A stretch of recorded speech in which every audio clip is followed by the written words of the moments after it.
Hi everyone, welcome back. దేశంలోని 4 ప్రధాన పుణ్యక్షేత్రాలు బద్రీనాథ్, ద్వారకా, రామేశ్వరం, పూరి. ఈ 4టిని కలిపి చార్ధామ్ ఆలయాలుగా పిలుస్తాం. వీటితో పాటు మన దేశంలో అత్యంత ప్రముఖమైన ఆలయాల్లో ఒకటైంది ఒడిశాలోని పూరి జగన్నాథ ఆలయం అన్నమాట. 12వ శతాబ్దంలో రాజా అనంతవర్మ చోడంగదేవ్ హయాంలో ఆలయ నిర్మాణం అయితే మొదలైంది. ఆయన మనవడు అనంగా భీమ్దేవ్ పాలనలో పూజలు అయితే మొదలయ్యాయి అన్నమాట. శ్రీకృష్ణుడు, సుభద్ర, బలరాముడి చెక్క విగ్రహాలే ఈ ఆలయంలో అయితే కొలువు తీరు ఉంటాయన్నమాట.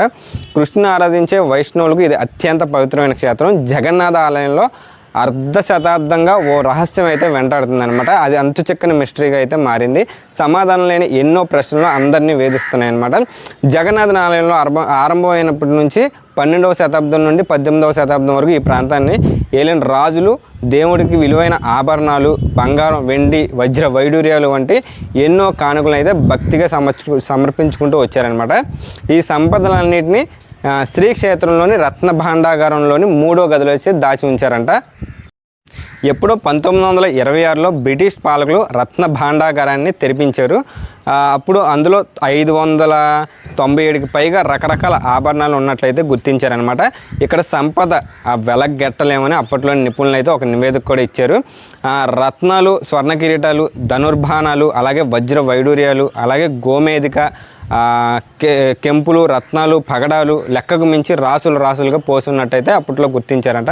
రత్న భాండాగారంలోని రహస్య గదిగా పిలుస్తున్న 3వ గది కింద సొరంగ మార్గం కూడా ఉందని, దాని ద్వారా వెళ్తే మరిన్ని గదుల్లోకి వెళ్ళొచ్చని, వాటిలో అంతులేని ధనరాశులు నిక్షిప్తమై ఉండొచ్చని 100 ఏళ్ల కింద నాటి నిపుణులు అయితే అంచనా వేశారంట.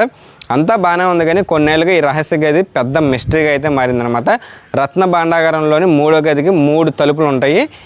ఒక్కో తలుపు ఒక్కొక్క తాళం చొప్పున 3 తాళాలు అయితే ఉంటాయి అన్నమాట. వీటిలో ఒక తాళం చెవి గజపతి రాజుల దగ్గర అయితే ఉంటుంది, మరో తాళం చెవి వచ్చేసి దేవాలయ పాలనాధికారుల దగ్గర అయితే ఉంటుంది అనమాట. ఇక 3వ తాళం ఆలయ ప్రధాన అర్చకుడు భాండాగార ఇన్ఛార్జ్ దగ్గర ఉంటుంది. ఈ 3 తాళాలు ఉంటేనే ఆ గదినైతే పూర్తిగా తెరవడం అయితే కుదురుతుందన్నమాట. రత్న భాండాగారంలోని మొదటి గదిలో అయితే దేవుడికి సంబంధించిన ఆభరణాలు అయితే ఉంటాయన్నమాట. పండుగలు పబ్బాలు వచ్చినప్పుడు ఈ నగలనే తీసి దేవుడికి అలంకరించి పూజలు అయితే చేస్తారు. పూజలు ముగిసిన వెంటనే వీటిని తిరిగి ఈ గదిలో అయితే మళ్ళీ భద్రపరిచేస్తారనమాట. 2వ గదిలో కూడా విలువైన వస్తువులు అయితే ఉన్నాయంట. అయితే 3వ గదిని మాత్రం దశాబ్దాలుగా అసలు తెరవలేదు. ఎందుకు తెరవలేదో ఎవరికీ అర్థం కాలేదన్నమాట. మొత్తానికి భక్తులు, ప్రజా సంఘాలు పదే అనుమానాలు వ్యక్తం చేసి కొన్ని డౌట్లు అయితే వెళ్ళబోతున్న తర్వాత తేలింది ఏంటంటే ఈ తాళాలు ఉంటాయి కదా, ఈ 3వ గది తాళాల్లో ఒక తాళం అయితే కనిపించలేదంట. 1964లో చివరిసారి 3వ గదిని అయితే తెరిచినట్టయితే చెప్తున్నారనమాట. ఆ తర్వాత తాళం కనిపించకపోవడంతో ఎవరు అయితే తెరవలేదనమాట.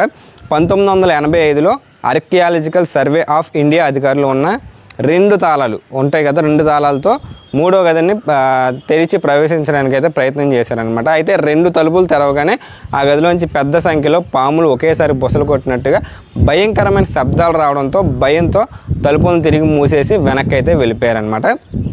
తిరువనంతపురంలోనే అనంత పద్మస్వామి గుడి ఉంది కదా, ఆ దేవాలయంలో కూడా ఇలాగే నేలమాళిగుల్లో అపారమైన సంపదలు ఉన్నాయన్న సమాచారంతో కోర్టు ఆదేశాలతో నేలమాళిగులను అయితే తెరిచారు కదా.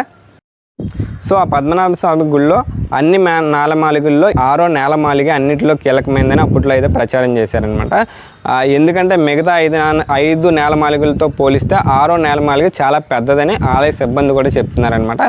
6వ నేలమాళిగ కన్నా చాలా చిన్నమైన ఇతర నేలమాళిగల్లోనే 1,20,000 కోట్ల రూపాయల విలువైన ఆస్తులు ఉన్నాయంటే 6వ నేలమాళిగలో దీనికి ఎన్ని రెట్లు ఉండొచ్చో ధనరాశులు ఖచ్చితంగా ఉంటాయని వారైతే వాదిస్తున్నారనమాట. అయితే అధికారులు మాత్రం 6వ నేలమాళిగని ఈరోజు కూడా తెరవలేదనమాట. 6వ నేలమాళిగను మూసి ఉంచిన ఇనప తలుపులు ఉంటాయి కదా, వాటి మీద నాగ సర్పం బొమ్మ అయితే ఉందన్నమాట. ఆ తలుపులను నాగబంధాలతో బంధించారని చాలా ప్రచారం అయితే ఉంది. ఆ నాగబంధాన్ని ఖాతరు చేయకుండా తలుపులు తెరిస్తే మాత్రం మొత్తం లోకానికి అరిష్టమని దేవుడు ఉగ్రరూప విలయ తాండవ రూపంలో విరుచుకుపడి మానవాలను నాశనం చేస్తుందని ఆలయ పూజారులు అయితే హెచ్చరిస్తున్నారనమాట. అయితే ఈ భక్తుల మనోభావాలు దెబ్బతీయకూడదని, ఇది చాలా సున్నితమైన విషయం కాబట్టి 6వ నేలమాళిగను తెరవకూడదని అయితే నిర్ణయించుకున్నారనమాట. అయితే అందులో 6 నేలమాళిగలు ఉండగా అందులో అధికారులు మాత్రం ఓన్లీ 5టినే ఇప్పటివరకు తెరిచారనమాట. 6వది అయితే తెరవకూడదు అని అయితే అనుకుంటున్నారు. సో అలాగే ఇప్పుడు పూరిలోని ఆ జగన్నాథుని ఆలయంలో కూడా కీలకమైన 3వ గదిలోనే లెక్కకు మించిన ధనరాశులు అయితే ఉన్నాయని అందరూ అంటున్నారు. Thank you.